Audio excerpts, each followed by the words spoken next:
Video শুরুতেই বলে দিই, কোনো ব্রিডার বা ব্রিডাররা কাউকে দিয়ে অযথা যোগাযোগ করাবেন না। কারণ বাড়ি বা আশপাশ থেকে সমস্ত কিছু ভেরিফিকেশান করে অ্যাডপশান পেপারে সাইন করিয়ে অল ডকুমেন্টস নিয়ে আমরা তারপরই বাচ্চাকে অ্যাডপশানে দিই। এবং মাঝে মাঝে আমরা নিজেরা বা আমাদের গ্রুপের মেম্বারদের মধ্যে যে কেউ যখন তখন ওই বাড়িতে ভেরিফিকেশানে বাচ্চাকে ভবিষ্যতে দেখতে যায়। তাই আগেই ক্লিয়ার জানিয়ে দিচ্ছি যে কোনো রকম যারা বাচ্চা করান বা বাচ্চা করানোর উদ্দেশ্য আছে বা ব্রিডার, তারা যোগাযোগ করবেন না। যে বাচ্চাটিকে ভিডিওতে দেখছেন, এই বাচ্চাটির বয়স আনুমানিক 2 বছর প্লাস, 2.5 বছর মতো, এবং বাচ্চাটি একটি জার্মান শেপার্ড এবং রটউইলারের ক্রস মেল।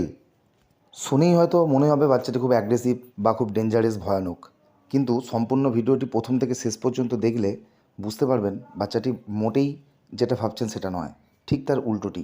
বাচ্চাটি সম্পূর্ণ শান্ত এবং খুবই মিশুকে। শরীর স্বাস্থ্য, শরীরের লোম সব কিছু দেখে মনে হলো মালিক প্রথম দিকে বাচ্চাটিকে যত্নেই রেখেছিল। এবং বাচ্চাটি গাড়ি চড়তেও খুব ভালোবাসে এবং যে কেউ বাচ্চাটিকে আদরও করতে পারে। সেটা সম্পূর্ণ ভিডিও দেখুন, দেখলেই বুঝতে পারবেন। আবারও বলছি, বাচ্চাটি কোনো রকমভাবে অ্যাগ্রেসিভ নয়। যে কেউ এসে বাচ্চাটিকে আদর করে দেখতে পারেন। এবং বাচ্চাটির গঠন দেখে অনেকের মনে হতেই পারে বাচ্চাটি হয়তো 5-7 বছরের বুড়ো বাচ্চা, তাই এত বড়।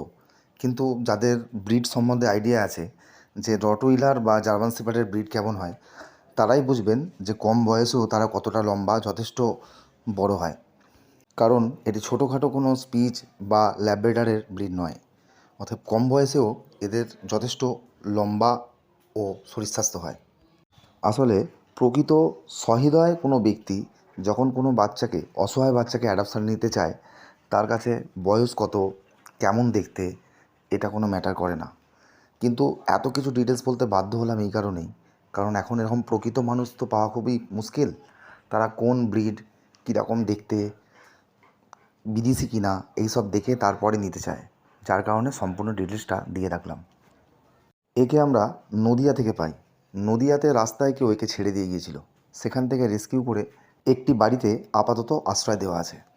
তো যদি কেউ একে নিতে চান, তাহলে স্ক্রিনে দেওয়া নাম্বারে হোয়াটসঅ্যাপ করবেন, কল করে বিরক্ত করবেন না। এবং যখন হোয়াটসঅ্যাপ করবেন, নিজের সমস্ত তথ্য, নাম, অ্যাড্রেস দিয়ে এবং রটউইলার বাচ্চাটিকে নিতে চাইছেন সেটা জানিয়ে দেবেন। আরও একটা কথা জানিয়ে রাখি, কেউ খারাপভাবে নেবেন না বা ভুল বুঝবেন না। বাচ্চাটি খুবই মিশুকে এবং একটু খোলামেলায় থাকতে বা খেলতে চাইছে। যদি কোনো সহৃদয় ব্যক্তি যার খোলামেলা একটু বাড়ি আছে, সেরকম ব্যক্তি যদি বাচ্চাটিকে আশ্রয় দিতে পারেন, সেটাই আগে প্রেফার করছি। একান্ত না পেলে সেক্ষেত্রে তো ফ্ল্যাট চয়েস করতেই হবে। যেটুকুই চাইছি বাচ্চাটির ভালো থাকার জন্য, সেটা আশা করছি আপনারা বুঝবেন।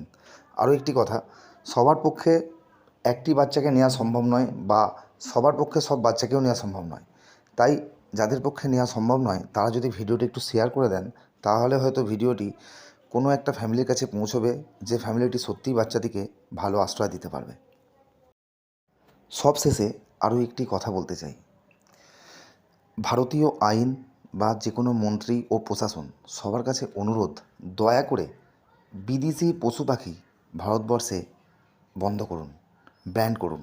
খুব শিগগিরই এই সিদ্ধান্ত না নিলে না জানি কত অবলা বাচ্চা, বিদেশি বাচ্চা ব্রিডারদের কাছে খাঁচায় বন্দি থেকে শুধু বাচ্চা কাটানোর মেশিন হিসাবে ব্যবহার হচ্ছে, এবং যখন বার্ধক্যে পৌঁছে যাচ্ছে তাদের ঠাঁই হচ্ছে রাস্তায়।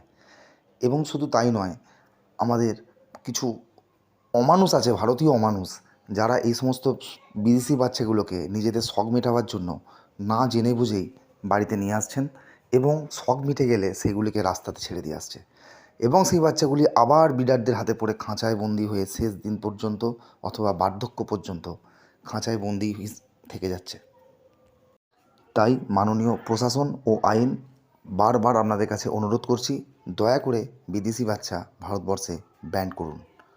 আপনারাও যদি আমার সাথে সহমত হন, তাহলে অবশ্যই ভিডিওটি শেয়ার দেবেন এবং কমেন্ট করে জানাবেন।